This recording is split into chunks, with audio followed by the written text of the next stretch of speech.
2014 میں vision 2025 launch کیا، لیکن یو این کے ساتھ مشاورت سے ہم نے ان تمام سسٹینیبل ڈیولپمنٹ گولز کو اپنے ویژن میں شامل کیا جو 2015 میں یو این نے ایس ڈی جیز کی صورت میں منظور کیے۔ جب سسٹینیبل ڈیولپمنٹ گولز 2015 میں منظور کیے گئے تو پاکستان وہ پہلا ملک تھا جس نے سسٹینیبل ڈیولپمنٹ گولز کو نیشنل اسمبلی کے ذریعے انہیں نیشنل ڈیولپمنٹ گول قرار دیا۔ کیونکہ اگر آپ یہ گولز دیکھیں تو یہ گولز اس لیے ہمارے لیے ضروری نہیں کہ ہم نے کسی اقوام متحدہ کے چارٹر پہ دستخط کیے ہیں۔ اگر ہم نے غربت کا خاتمہ کرنا ہے تو ہم نے یہ اس لیے نہیں کرنا کہ ہم نے کسی بین الاقوامی چارٹر پہ دستخط کیے ہوئے ہیں۔ ہم نے غربت کا خاتمہ اس لیے کرنا ہے کہ ہم نے اپنے لوگوں کو غربت سے نکالنا ہے۔ یہ ہمارے قومی ترقی کا تقاضا ہے۔ اگر ہم نے اچھی تعلیم کا چارٹر یا گول دستخط کیے ہیں تو اس لیے اپنے لوگوں کو اچھی تعلیم نہیں دینی کہ یہ کسی بین الاقوامی چارٹر کا مشن ہے۔ ہم نے اپنے لوگوں کو اچھی تعلیم اس لیے دینی ہے کہ ہم اچھی تعلیم کے بغیر ترقی نہیں کر سکتے۔ اگر ہم نے اپنے لوگوں کو صحت دینے کا چارٹر پہ دستخط کیے ہیں تو اس لیے لوگوں کو صحت کی سہولیات نہیں دینی کہ یہ ایس ڈی جیز کا تقاضا ہے، یہ اس لیے دینی ہے کہ ایک صحت مند قوم کے بغیر ہم ترقی کے سفر کو آگے نہیں بڑھا سکتے۔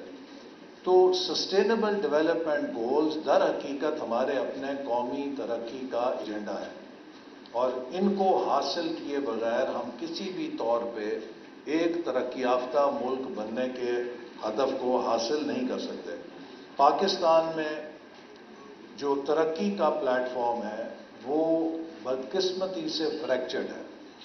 ہمارے اقتصادی اشاریے کسی حد تک متوسط آمدنی والے ممالک کے قریب قریب جاتے ہیں، لیکن جو ہمارے سماجی اشاریے ہیں وہ دنیا کے پسماندہ ترین ممالک میں شامل ہوتے ہیں، اور ایک ٹوٹے ہوئے fractured socio economic plate form کے ساتھ کوئی بھی ملک آگے نہیں بڑھ سکتا۔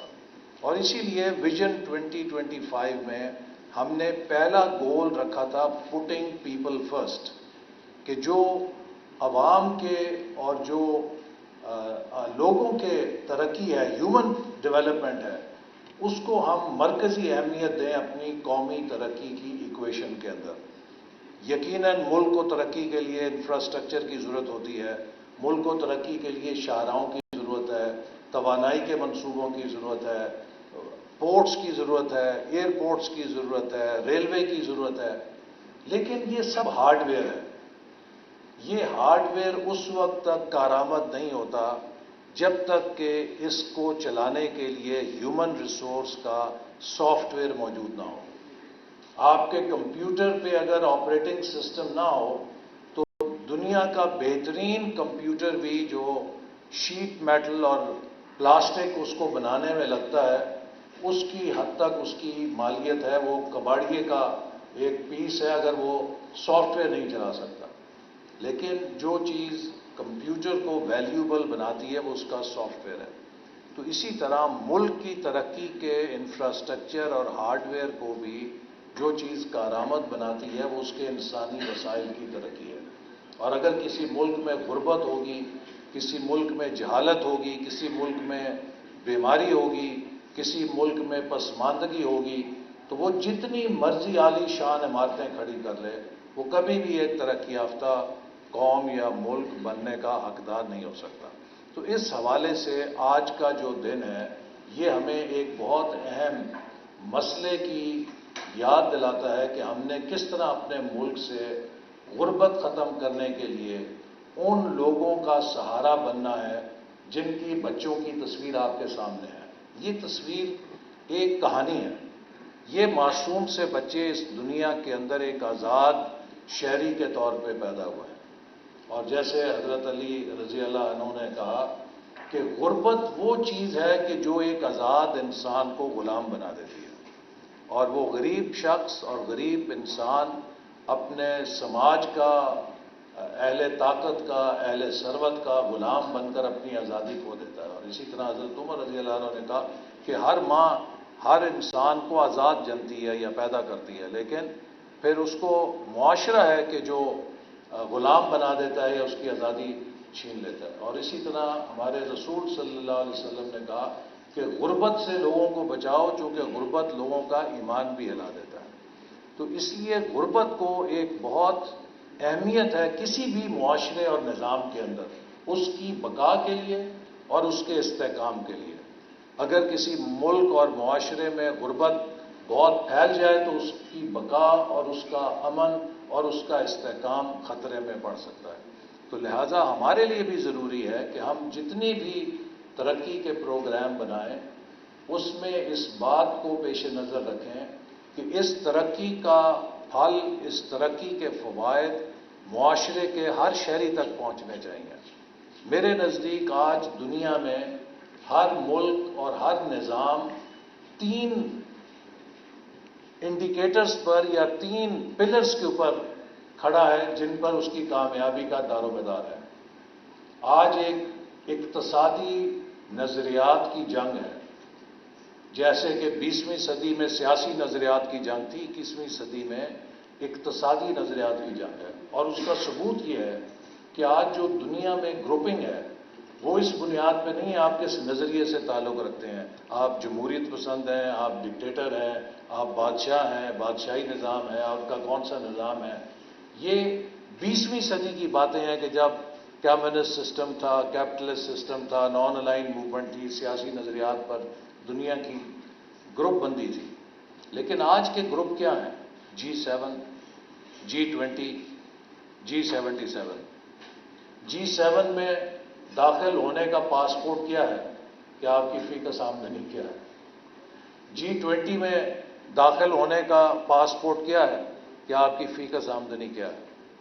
اور G77 میں دھکیلے جانے کا مقصد کیا ہے کہ آپ کی فی کس آمدنی ان سے کتنی کم ہے، یہ کہاں پہ کس درجے میں ہے۔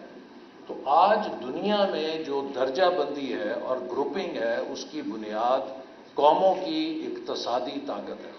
اور اسی حوالے سے ہمیں بھی اپنی اقتصادی طاقت کو مجمع کرنے کی ضرورت ہے، کنسالیڈیٹ کرنے کی ضرورت ہے اور بڑھانے کی ضرورت ہے تاکہ ہم دنیا میں آبرومندانہ طریقے سے آگے بڑھ سکیں۔ اقتصادی طاقت کا انحصار 3 چیزوں کے اوپر ہے کہ کسی ملک میں ویلتھ کریشن کا انجن کتنی تیزی سے چلتا ہے۔ اگر غربت ختم کرنی ہے، انفراسٹرکچر بنانا ہے تو اس کے لیے وسائل چاہیے۔ وسائل کہاں سے پیدا ہوں گے؟ وسائل تب پیدا ہوں گے کہ اگر آپ کی معیشت میں دولت کی افزائش ہو رہی ہے۔ اگر دولت پیدا نہیں ہو رہی ہے تو پھر کہاں سے وسائل برپا ہوں گے؟ اگر آپ کے کاروبار نہیں چل رہے، آپ کی پروڈکشن نہیں بڑھ نہیں رہی تو کہاں سے ٹیکس زیادہ اکٹھا ہوگا؟ اگر ٹیکس اکٹھا نہیں ہوگا تو حکومت کہاں سے ویلفیئر کے پروگرام بنائے گی، پاورٹی ایلیویشن کرے گی، تعلیم کیسے دے گی، صحت کیسے دے گی؟ تو سب سے پہلی چیز یہ ہے کہ کسی بھی معیشت نے ویلتھ کریشن کے مواقع جنریٹ کرنے ہیں تاکہ اس سے وہ وسائل پیدا ہوں جن سے کہ حکومت وسائل حاصل کر کے انویسٹ کر سکے۔ دوسری چیز یہ ہے کہ ویلتھ کریشن کے ساتھ آپ کا جو کوالٹی آف ڈسٹریبیوشن ہے، آف ویلتھ ہے، وہ کیسا ہے۔ دولت کی افزائش بھی کرنی ہے اور دولت کی تقسیم بھی کرنی ہے مساویانہ طریقوں سے، کہ ایسا نہ ہو کہ معاشرے کے اندر ناہمواری بڑھانے کی وہ دولت وجہ بن جائے۔ دولت کی افزائش سے اگر ناہمواری میں اضافہ ہو تو وہ ایک انہیلدی ویلتھ کریشن ہے۔ ایک ہیلدی ویلتھ کریشن وہ ہے کہ جو اپنے ثمرات اور اپنے ڈویڈنڈز ہر طرف پھیلا سکے۔ تو لہٰذا جو ڈسٹریبیوٹیو کیپیبلٹی ہے اس کی دولت کی، اس کو تقسیم کرنے کی، وہ کیا ہے؟ وہ دوسرا ایک امپورٹنٹ پلر ہے کہ جتنی وہ کوالٹی اچھی ہوگی اتنا اس معاشرے کے اندر استحکام ہوگا، چونکہ اس میں ناہمواری نہیں ہوگی۔ اور تیسری چیز یہ ہے کہ آج کے بدلتے ہوئے دور کے اندر آپ کس طریقے سے اپنے نظام میں کمپیٹیٹیونیس کے تقاضے لاتے ہیں کہ آپ دنیا کے جدید جو تقاضے ہیں، جو نئے تقاضے ہیں، ان سے اپنی معیشت کو اور اپنے لوگوں کو ہم آہنگ رکھیں، ورنہ آج اگر آپ کامیاب ہیں تو کل آپ نوکیا اور بلیک بیری کی طرح ناپید ہو جائیں گے۔ اور اس لیے یہ ضروری ہے کہ ہر گھڑی ہر وقت اصلاحات کے عمل کو جاری رکھا جائے اور اس سے آپ خود کو اپ ڈیٹ رکھیں، آپ کا نیا ورژن آتا رہنا چاہیے، جیسے کہ آج کل ہر ٹیکنالوجی کے سافٹ ویئر میں اپ ڈیٹس آتے ہیں، اور اگر آپ ان کو نہ لیں تو آپ کا نظام ناکارہ ہو جاتا ہے۔ تو یہ تین بنیادی چیزیں ہیں جن کے اوپر ہم نے ویژن 2025 کی عمارت کھڑی کی۔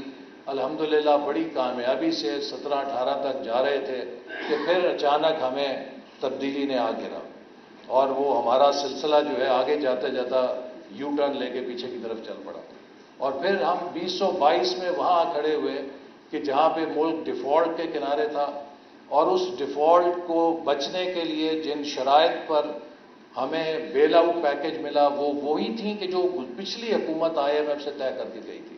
نتیجتاً 150 روپیہ پٹرول اچانک اضافہ کیا اور بجلی کے سبسڈی ختم، وہ سخت شرائط نے مہنگائی کی ایک اور لہر برپا کی جو پہلے سے برپا تھی، جس سے یقیناً غربت میں اضافہ ہوا، لوگوں کے لیے ناقابل برداشت بوجھ پڑا، اور آج صورت یہ ہے عملاً کہ 2017-18 تک جو غربت کی شرح کم ہوتی نظر آ رہی تھی، وہ 18-19 کے بعد اس میں دوبارہ اوپر کی طرف اٹھنے کا رجحان نظر آیا۔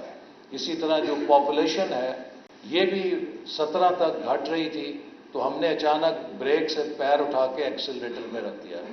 تو غربت اور آبادی میں اضافے کے لحاظ سے ہمارا پیر بریک سے اٹھ کے ایکسلریٹر پہ آ گیا، اور یہ بڑی ایک تشویشناک بات ہے، اور ہمیں فوری طور پہ ان دونوں چیزوں پر، دونوں اشاریوں پر اپنے پیروں کو دوبارہ ایکسلریٹر سے اٹھا کے بریک پہ لانا ہے۔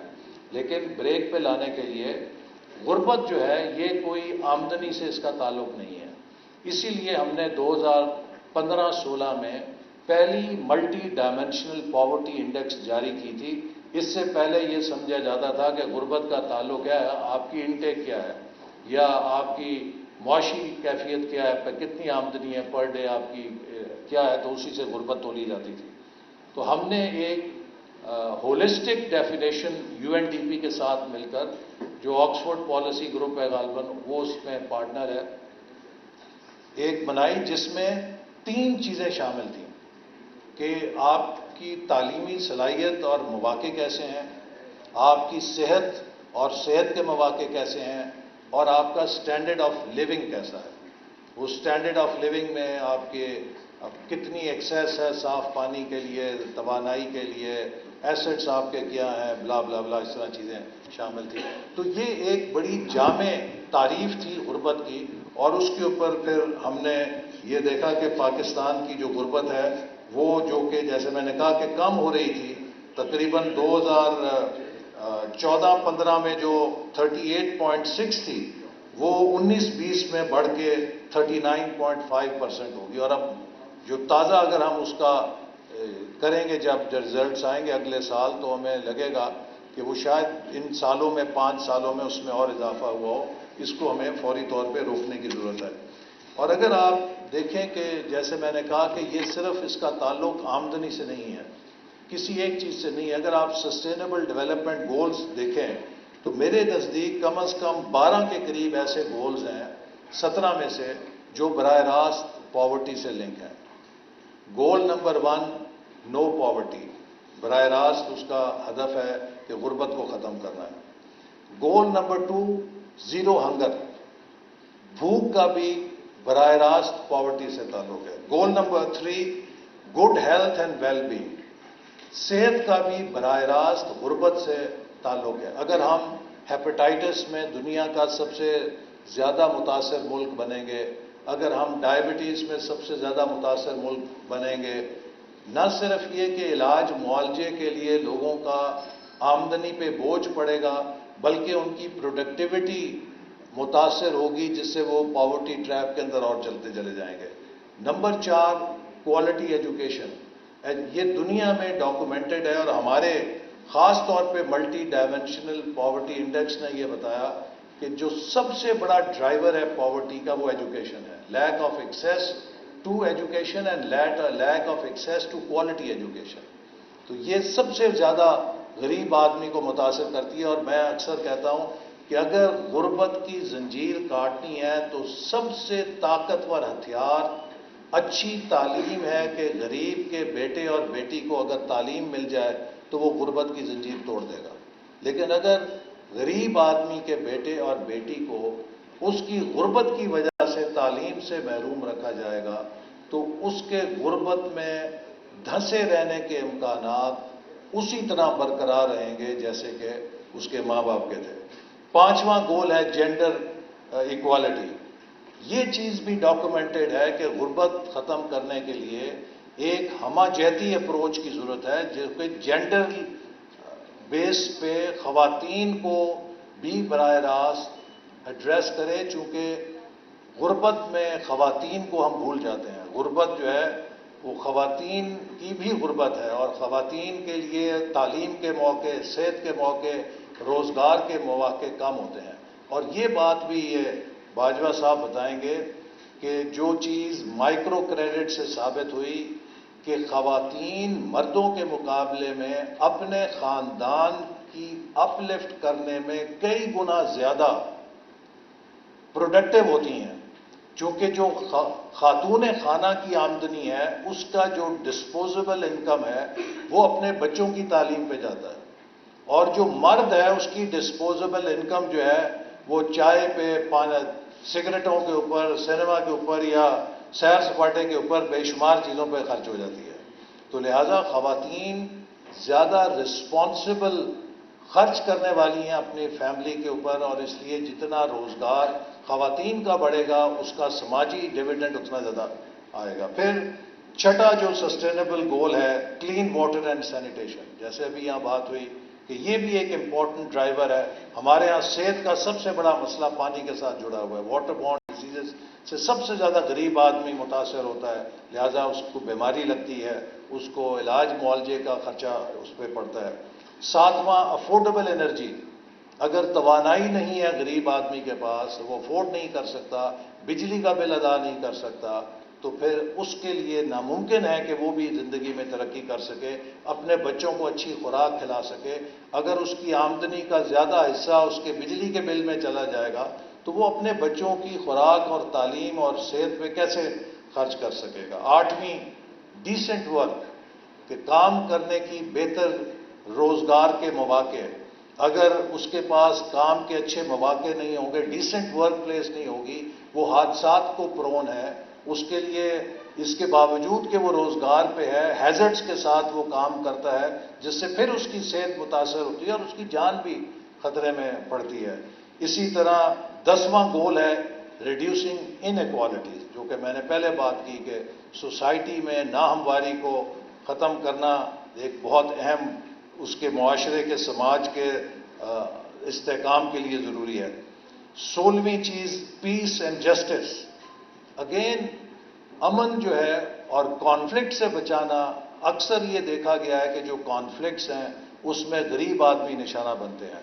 لیک آف جسٹس کی بھی قیمت غریب آدمی ادا کرتا ہے، چونکہ طاقتور اس کی زمین پہ قبضہ کرتا ہے، اس کے حقوق پہ انکروچ کرتا ہے، لیکن وہ اپنے حق کو حاصل نہیں کر سکتا۔ لہذا پیس اینڈ جسٹس جو ہیں غریب آدمی کے لیے نہایت ضروری ہیں، اور یہ آتا ہے تھرو اسٹرانگ انسٹیٹیوشنز، کہ اگر ادارے مضبوط ہوں گے تو تب اس کو ڈھال بنا کے وہ بچا سکتے ہیں۔ اور finally 17th SDG speaks about partnerships for the goals۔ غربت کا خاتمہ ہو یا کسی چیز کا بھی خاتمہ ہو، یہ تنہا حکومت نہیں کر سکتی، یہ تنہا پرائیویٹ سیکٹر نہیں کر سکتا، یہ تنہا سول سوسائٹی نہیں کر سکتی۔ لہٰذا ان سب مقاصد اور اہداف کو حاصل کرنے کے لیے ضروری ہے کہ ہم معاشرے کے اندر، سوسائٹی کے اندر پارٹنرشپس کریٹ کریں، کولیبریشن کریٹ کریں۔ جو سوسائٹیز تقسیم ہوتی ہیں، جن سوسائٹیز میں آپس میں کام کرنے کے لیے صلاحیت نہیں ہوتی، وہ سوسائٹیز کبھی آگے نہیں بڑھ سکتی۔ تو اسی طرح انشاءاللہ تعالی ہم منسٹری آف پلاننگ کے ذریعے تمام 17 سسٹینیبل ڈیولپمنٹ گولز کے لیے قومی ٹاسک فورسز قائم کر رہے ہیں، اور ان ٹاسک فورسز میں ہم پاکستان کی تمام پولیٹیکل پارٹیز کو بھی کہیں گے کہ وہ اپنی سیاست کو ایک طرف رکھ کے ان سسٹینیبل ڈیولپمنٹ گولز کو حاصل کرنے کے لیے یہ صلاحیت پیدا کریں کہ ہم اپنے سڑک کی لڑائی جھگڑے کو چھوڑ کے عوام کے لیے غربت ختم کرنے کے لیے، تعلیم، صحت، صاف پانی، روزگار، تحفظ، انصاف دینے کے لیے کم از کم مل کر کام کرنے کا اپنے اندر یہ مادہ پیدا کریں، یہ کیپیسٹی پیدا کریں۔ تو یہ 17 ٹاسک فورسز جو ہر گول کے اوپر کام کریں گی، اس میں نہ صرف گورنمنٹ ہوگی، اس میں پولیٹیکل لیڈرشپ ہوگی، اس میں پرائیویٹ سیکٹر ہوگا، اس میں سول سوسائٹی ہوگی، اس میں اکیڈیمیا ہوگا، تاکہ ہم ان شعبوں کے لیے سب مل کر اپنی کوششوں کو یکجا کر کے ایک پازیٹیو سینرجی کے ساتھ کام کر سکیں۔ آخر میں یہ کہوں گا کہ یہ ایک بہت بڑا المیہ ہے کہ ہم جس دین کا پرچار کرتے ہیں اور جس پہ یقین رکھتے ہیں، ایک اسلامی معاشرے کے اندر غربت کا ہونا لمحہ فکریہ ہے۔ اس معاشرے میں کہ جس کے بارے میں نبی کریم صلی اللہ علیہ وسلم نے کہا کہ وہ شخص جو پیٹ بھر کے سو گیا لیکن اس کے ہمسائے میں کوئی بھوکا تھا، وہ ہم میں سے نہیں ہے۔ اس حد تک تلقین